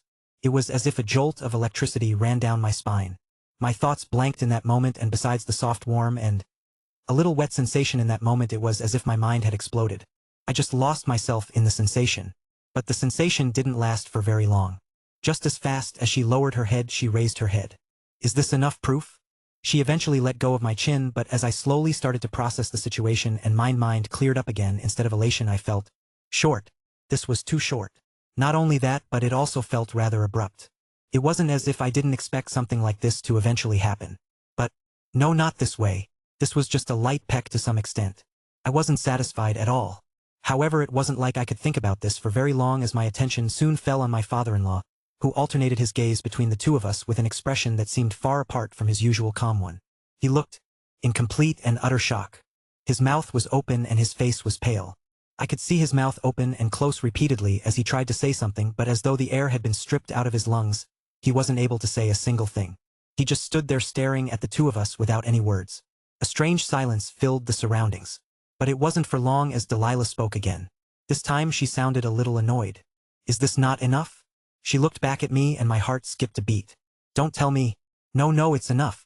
Orson's words came out right after. His voice almost seemed a little bit too loud, as he appeared to have forced himself to speak. I was also somewhat grateful, but at the same time disappointed. Thankful that I didn't have to go through with another peck, and disappointed that I didn't go through with another peck. That doesn't even make sense. I rubbed my temples, but soon Orson spoke again. You're really not putting up a show when you're doing this, right? If you really want him to be your fiancé, that's fine. I just didn't think you'd. Can only be him. Delilah answered a moment later, cutting father-in-law while keeping her expression straight. Orson's face froze upon hearing her words, and soon his gaze fell on me. I felt an invisible pressure bear down on me the moment he looked at me, but I kept my face straight while looking back at him. My heart skipped a beat for a short moment as I got mentally ready for the potential chewing that he was going to give. But what about you? I received an unexpected question from him. What do you think about this engagement? Are you okay with it? She didn't force you into it, right? Force me? I thought for a moment and I almost nodded. In hindsight, she did force it onto me. She just suddenly pulled me aside and told me that she was engaged. It later turned out that I was the one she was engaged with. The room temperature suddenly seemed to drop as I was about to nod, and when I felt the back of my hair slowly starting to rise, I immediately shook my head. No, not forced. It was willing. Is that so? Orson's eyes narrowed a little as he looked at the two of us. He really did seem to be doubting the situation. In the end, I sighed. Yes. I looked at Delilah. I'm really not forced into this engagement. I really want to be engaged with her. I wasn't lying. I had long realized my feelings. Not only that, but the thought of her getting engaged to anyone else made me want to puke. Could only be me. While it was a little early, that didn't matter. I had already made my decision. Really? Really? Nodding again, and as if sensing how resolute I was, Orson eventually sighed before sitting back down on his desk and covering his face. This was honestly not something that I was expecting. Whether you two are lying to me or not, I don't really know. However, your engagement is a little problematic at the moment. The two of us looked at the Duke. Problematic? In what sense? However, I realized rather quickly why. Given that the current right of arms is taking place and I'm supposed to be neutral, the fact that the two of you are engaged might make it seem like I'm not a neutral side. In fact, it might also make it seem like you're one of my pawns. This will obviously be contested by the other households, let alone the Marquis. Tapping into the table, the Duke looked at the two of us. Regarding your engagement, it's not like I really can't control it. If Delilah really wants to get engaged with you, I can allow it. However, it's impossible for me to announce it to the world just yet. It'll be a little bit after the right of arms has ended and the voting for the next head is announced. Is that okay? That's fine with me. I didn't see anything wrong with this arrangement. It made sense to some extent, and it wasn't like I minded waiting. At the end of the day, the engagement was already a little rushed. But it only seemed like I was the one satisfied with the arrangement. Even after the Duke called out her name, Delilah didn't respond immediately. Her brows were furrowed slightly and her eyes were cast downwards. But in the end she nodded. Okay. It was only then that a smile finally blossomed on the Duke's face as he looked between the two of us. Perfect. In that case, I'll send the engagement documents to the Ivinus household later, so that you two can formally be engaged. Once everything is settled, we can have the official announcement alongside a potential date for your wedding. Standing up again, the Duke's face turned a little complicated as he looked at Delilah then me. I do hope that you two aren't rushing the decision to be engaged. If you two wish to no longer be engaged, you'll have until the day you two will officially be engaged. Once that time passes, you two will no longer be able to cancel your engagement. Is that okay? Yes. I nodded, and so did Delilah. All right, you two can leave. I have several things that I need to take care of in preparation for the upcoming rite. Understood. And with that, Delilah and I quietly left the office. Right as we closed the door outside, the two of us didn't immediately start walking as I stopped for a moment to look at Delilah. She stared at me without saying a word, but I could tell from her expression what she wanted to say. I stopped her before she could. No, I didn't like it. Delilah's eyes widened. She looked almost shell-shocked. However, I wasn't lying. It was too short, too abrupt. It was just a peck. Call me greedy, but that was too little for me. Too little and too abrupt. I looked around me before fixing my direction towards the path that led to the main hall. Then, looking back at the still shocked Delilah, I smiled slightly before heading in the direction of the main hall. Just so you know, I'm not counting that one. I'd want to do it again, but now wasn't the time since we were just standing outside of the Duke's office. The mood was also not very great. Yes, I'm not counting it. Delilah stood in silence, staring at Julian's departing back. She stood there stunned, unable to properly process the situation as she thought about his previous words. No, I didn't like it. It was too short, too abrupt. It was just a peck. Just so you know, I'm not counting that one. Julian's words repeated in her mind over and over again. Too short? Abrupt? Just a peck? Her mind was in a daze. In fact, she almost had a heart attack thinking that he didn't like it. But after he explained it, she realized what he meant. Was it too short? She didn't really think about it. She was just trying to prove to her father that she wasn't lying, but as she recalled the sensation from before, his soft yet warm lips and the tingling that arose in her body, Delilah felt something within her stir as she pressed her hand against her lip. It was something that she had never felt before, and for a brief moment she felt that she wanted the moment to last for longer. But she also knew that it wasn't the time for that and quickly pulled away. Even so, just thinking about it made her realize something. He's right. She also felt that it was too short. But the reason why it had to be short was that her father was present. If he wasn't present, then... Slowly pulling her hand away from her lips, Delilah once again stared in Julian's direction before turning away. I'm also not counting it. Chapter 7:14. The Emperor is dead. 1. You came prepared, but even with all that effort, it's still nowhere near enough. You should have done more. But then again, it wouldn't have mattered. None of it matters. Noelle's voice echoed within the quiet confines of the Emperor's chambers. The Emperor was dead. So was Prince Gale. The entire situation had unfolded in the same way that he had expected it to. Turning his attention towards Dawn, Noelle shook his head. Figuring out our intentions was never hard. I'll praise Torin for his ability to foresee what we were planning on doing, but that's still far from enough. Like I said, none of it matters under the watchful eye of someone who has seen it all. Noelle's voice stirred something in Dawn. Staring in Noelle's direction, a soft fluctuation radiated out of his body, and the world around them seemed to freeze. This situation, it was a failure. In spite of everything that he had done in order to ensure that everything flowed well, who would have ever thought that they had a traitor in their midst? No, I should have seen this coming. Gale had always been strange. Ever since the incident where he had his mana sealed, he had acted differently. However, the pain was all for the great cause. It was only going to be temporary. He was going to be free in the near future. And yet, he had been swayed by Noelle. This failure of foresight had led to the entire situation. But it wasn't too late. Not yet. He could still set things right. As long as he caught Noelle, everything would fall back into place. The Emperor was dead, yes, but if he could recover his blood, then... You're thinking about using my blood to revive him, right? Noel's words thundered inside of Dawn's mind as his head flicked in his direction. Before he could even open his mouth to speak, Noel smiled before shaking his head. You won't revive him even after you use my blood. You think I would simply try to kill him without thinking about this? Laced on the sword that Gale had used to kill the Emperor, Noel had placed a powerful poison that completely degraded the soul of anyone who consumed it. His blood could bring the dead back to life, but there was a limit. While the Emperor might be able to be revived, he'd just be an empty shell. The best they could do was use some sort of body-swapping technique and place a new soul into the Emperor's body, but that would be rather problematic. To attempt something like that, they'd need to find a compatible soul at the very least for someone as powerful as the Emperor had been. And even then, the entire operation would take years to complete. Could the Empire survive that long without its Emperor? The answer was simple. They couldn't. The surroundings grew silent in that moment as Dawn's expression fully cracked, his brows furrowing tightly as the world around them fluctuated wildly. But despite his anger, Dawn was still able to remain rational. He understood that the situation was turning for the worst. However, things were still far from over. Noel was here. So long as he caught him, then... Snap! Dawn didn't waste a single second.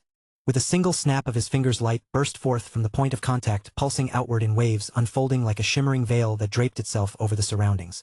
The surrounding temperature increased and Dawn's eyes turned a golden hue. His body started to shimmer with runes as a lance manifested in his hand. Without wasting a second, he brought the lance up and swiped in Noel's direction, slicing his entire body into thousands of pieces. Swoosh! But was that really enough to take care of Noel? The moment Noel's body was torn into thousands of pieces, those fragments began to pull back together, seamlessly reassembling until his form stood whole once more. He was completely unscathed. But Dawn didn't mind. Killing Mortem was impossible, but he was currently severely weakened. He understood that Noel couldn't keep this up for long. And he wasn't wrong. Noel indeed couldn't keep regenerating forever. At the very least not when he didn't have a heart. Swoosh! Dawn sliced down with his lance again, the single stroke so fast that it seemed to teleport directly to him. Noel couldn't react and his body was severed as a result. But in the exact moment that his body was severed in half, a faint pulse echoed across the surroundings. Bah! Thump! It beat only once, but that was enough to put everyone in a daze, including Dawn, as his movements stopped for a split second. That split second was all that Noel needed. As his body quickly reattached itself, he fixed his gaze towards the window and towards the dome that surrounded the entire space. His eyes grew even more hollow in that moment. Bah! Thump! Bah! Thump! The rhythmic thump of a heartbeat echoed louder through the surroundings. So loud, in fact, that for a brief moment the world itself seemed to tremble in time with it. His mana began to swell, building steadily as a terrifying pressure erupted from his body. His eyes turned bloodshot, veins bulging, and a thin stream of blood trickled from his nose. Lowering his head, Noel glanced at his hand, then dragged a finger across his palm, opening a long crimson line. Without hesitation, he flicked the blood toward the dome. Bah! Thump! Bah! Thump! Bah! Thump! The sound of the heartbeat drummed even louder than before. All of this happened in less than a fraction of a second, and as Dawn shifted his attention back to Noel, their eyes met. And then, flick! Noel flicked his finger, a single drop of blood shooting past Dawn and the window before shattering the dome that surrounded the entire palace. Crack! As if triggered by a chain reaction, more cracks began to spiderweb across the dome, spreading rapidly in all directions. Dawn's face changed at the sight. But then, the single drop of blood that had shot into the distance began to shift and contort, morphing into a familiar figure. Dawn's expression darkened as he turned, only to find that Noel's body had vanished without a trace. Damn it! His teeth clenched tightly, and with a single tap of his foot, he appeared right outside of the dome, his gaze shooting towards the fleeing figure. Dawn's eyes narrowed as he looked at Noel. He could see with just one glance that he was struggling. His face was pale and his breathing was rough. In that moment, Dawn's previous thoughts faded and his expression returned to its usual calm. He extended his hand forward. And then, a gigantic hand materialized above Noel, smashing down on where he was at incredible speeds. Hundreds of droplets of blood funneled out in all directions. The droplets turned into figures moments after scattering in all directions, and as Dawn stared at them, his brows furrowed tightly. You really do know how to run. My mind was still in a daze. Thinking about everything that had just happened, how could I not be dazed? But more than anything, I was both disappointed and mad. I'm definitely not counting that. Absolutely not. That damned woman. Only going for a peck. Just wait until. Are you okay? You look kind of out of it? It looks like he got chewed up by the Chancellor, didn't he? What did you do this time? Bringing me out of my thoughts were two familiar voices. When I raised my head, I saw both Kira and Evelyn looking at me strangely. His face in particular looks a little pale. Evelyn pointed out while Kira brought her face a little closer. Now that you mention it, what are you two doing? I stepped back while looking at them strangely. But it was my reaction that made them look at me even more weirdly. Why is he so jumpy? The Chancellor must have touched him. Kira mumbled and my entire body stiffened. She wasn't wrong. But how did she know? No, wait. This is Kira that we're talking about. You think the Chancellor would touch him? Evelyn asked while looking at me. Kira's deep red eyes bore down on me for a few more seconds before she looked away. Nope. She's out of his league. I was just messing. Figured. No, hold up. I actually did get touched. She was also my fiancée. Anyways, what were you trying to say before you left? Before? I blinked a couple of times, a little confused with the abrupt change in conversation. But then I suddenly recalled. Right. I then started explaining to the two of them about what had happened and how I needed 8 representatives for the upcoming rite. So you want the 2 of us to be your representatives? Both of them looked at me weirdly. You do know that we have talented knights in both of our territories. If you want to borrow them, then you 2 are more than enough. I was already aware of both of their strengths. While neither was as strong as Leon, they were still incredibly strong. Put in any other academy, they'd be ranked first. They were generational talents. And I was also familiar with their powers. That made things a lot easier for me. Kira and Evelyn both looked at each other. They looked confused, but after a while they both nodded. Sure. I owe you. My family is already in an alliance with yours, so even if you don't ask, my father would probably push me to help. Nice. Hearing both of them agree, I found myself smiling. That's 2 down. If I count myself in, then that would mean that I have about 5 more missing members. That shouldn't be too difficult. Things would be even easier if I were allowed to include Almighty and the others. But that was probably not allowed. Even if it was, I wasn't sure they'd be of much use since this was direct confrontation. Well, in that case I will. Clank. A sudden disruption cut through my words as the entrance doors slammed open and a figure dashed inside. Face pale, hair wild and disheveled. What's going on? Who is that?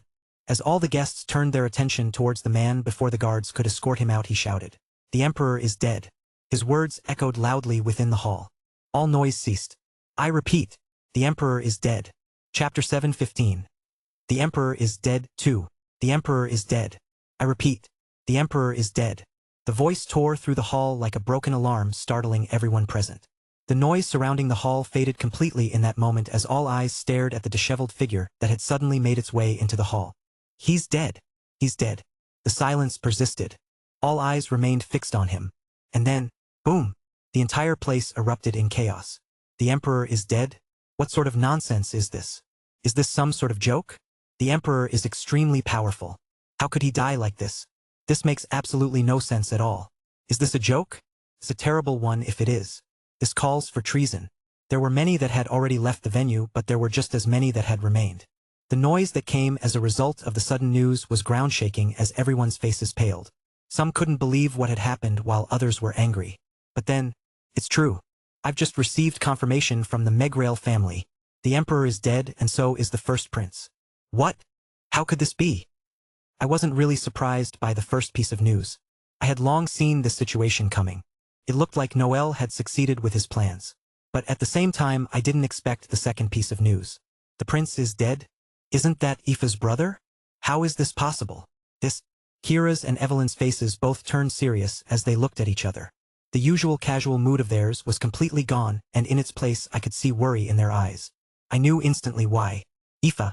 Thinking about how she was currently feeling, my heart sank. This wasn't part of the plan. Why did her brother die as well? I could somehow explain the situation with her father, considering how he wasn't exactly who he said he was. But her brother? Everyone knew just how much she looked up to him. If she were to find out that the one who had potentially killed him was my own brother. Oh God, I could practically feel a massive headache starting to form. I'll need to think about how to handle the situation if she ever finds out. Would I need to tell her the truth? Or would I need to make up some sort of excuse? I wasn't really sure, but it didn't matter for now. This was just the worst-case scenario. What now? What's going to happen now that the Emperor is dead? After the chaos, a brief silence settled over the room. The Emperor was dead, and uncertainty rippled through the crowd as people began to question what would come next. But within that stillness I sensed a quiet shift. Something in the air had changed. It was small, but it was noticeable. And it felt extremely sinister. That's when I remembered the look on their faces, and realized exactly what the strange feeling that hung in the air was. Greed. An endless amount of greed. If you would excuse me, I will have to leave for my household. Now that the Emperor has passed away, I will need to find something to pay my respects with. Me too. I will also be leaving. A heavy feeling settled in my chest as I stared at everyone who was leaving. In that moment, it didn't take a genius to understand what was going on. Now that the Emperor was dead and the first in line to the throne was also dead, the seat for the throne was empty. There were still several candidates poised to rise to power, and with many noble houses aligning themselves with them, I could already sense the scent of gunpowder in the air. This situation, everything was unfolding exactly as Noel had envisioned. And at the same time, the Nuz and Sifa Empire, an empire that had long prided itself on its unity and absence of internal conflict, was now experiencing its first true internal strife. Two should have never have listened to myself. Aoife stood stiffly staring at the corpses in front of her. She just stood there in silence. She wanted to make a sound, but nothing came out of her mouth. The world around her seemed to have slowed down completely. People moved alongside her, rushing towards the corpses and trying their best to do something, but Aoife knew. She knew that there was no saving them. Staring at her father's head and then her brother's punctured body, she remained frozen on the spot. I should have listened to myself. I should have been a busybody. I should have gone with them. Two should have. Her thoughts stopped. Aoife realized all too well that even if she had gone, nothing would have changed. In fact, she would have most likely have died with her dad and her brother. The two people that she cared about the most in her life. The two people that didn't judge her like everyone else. The two who had been there through her hardest time. The two that she could call family. It was this realization that made everything sink in as the world seemed to suddenly resume. Quickly. Get the medics here. Get working quickly. Aoife slowly brought her hand to her chest. And for the first time she felt it. The pain that came from the realization. She didn't cry. She couldn't cry. The pain was simply too much for her to bear. It left her breathless. It sucked the energy that she had. Feeling the pain growing even more pronounced, Aoife's entire body trembled as she closed her eyes, allowing for the darkness to take over her mind. If this is a nightmare, please make this stop. This, that, heck. A sob finally escaped her lips, and as it came out, Aoife stumbled back, finding the anguish and pain tear through the walls of her chest. It was also then that it came out. Her heart-wrenching scream. Someone, stop this. Despite the turmoil raging in the outside world, within the confines of a certain cathedral, everything remained utterly silent. It was as if the noise of the outside world had been completely sealed away. Within that heavy silence, a subtle yet distinct sound broke through. Twitch. A lone figure sat upon the polished marble floor, his gaze unnervingly calm as his body twitched at irregular intervals. Blue veins snaked across his skin, which began to melt and shift, peeling away only to slowly reform. Twitch. Twitch. His body continued to twitch, melting rapidly on multiple occasions. But even then the figure remained still. He embraced the silence. Ignored the pain. Slowly opening his eyes, Torin's gaze fell on the figure that stood not far from him. Watching him. Observing him. You're still here, Emmett? Just in thought. Emmett replied, his gaze falling towards Torin. He looked at him with pity. You will fail. I know. Give up. I won't. Still stubborn. It is not me that is stubborn. Torin smiled, his body twitching once more as steam began to rise from his skin. If stubbornness is the measure, then you are the most relentless of all. After everything I've done, you still persist. Why can't you simply die? Because I have things to do. So do I. Torin replied, his eyes losing the light in them. You're selfish. Am I? You're fighting for your brother while I'm fighting for the freedom of the world. Do you not understand how vital what I'm doing is for this world? For the people who have survived up until this point? Torin's voice turned slightly hoarse as he spoke. It also grew louder with each word that came out of his mouth. Twitch, twitch. He clenched his teeth. Your brother is immortal. His voice rose. He will never die. Why are you so hung up on what happens to him? I'm doing all of this for the sake of humanity. Your brother should be honored to serve me. To serve humanity. Bang. Torin smashed his fist against the marble floor, cracks spiderwebbing in all directions. Why can't you understand this? I thought you of all people would understand the bigger picture. You still don't get it, do you? Emmett's cold voice cut through Torin's words. He stood tall, his black hair framing a face that wasn't strikingly handsome but certainly pleasing. What set him apart was his gaze. Light green eyes so profound and intense they seemed to peer straight through everything, as if seeing far beyond the surface. Your desperation has led you to turn your back on everything that made you human. On everything that... So what? Torin cut Emmett's voice as he slowly stood up from his spot, his entire body twitching as the dark veins around his body pulsed with even more intensity. If I have to give up on my humanity, let it be given up in pursuit of power. Steam rose out from his body. The weak obey rules. The strong reshape reality. He slowly brought his hands towards his face as he stared at them with his bloodshot eyes. His shoulders hunched subtly.